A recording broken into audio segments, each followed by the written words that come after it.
DM জানে না গোটা পশ্চিমবঙ্গে একটার পর একটা কারখানাগুলো যেগুলো বন্ধ হয়ে যাচ্ছে, এলাকার যারা লোহাজোর মাফিয়া তারা এই কারখানাগুলোকে ভেঙে ভেঙে ঠেলাতে চাপিয়ে বিক্রি করে দিচ্ছে।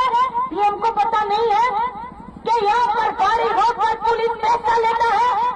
पुलिस जाने ना, डीएम जाने ना, যারা টোটো চালক আছে, অটো চালক আছে, পিকআপ ভ্যান আছে,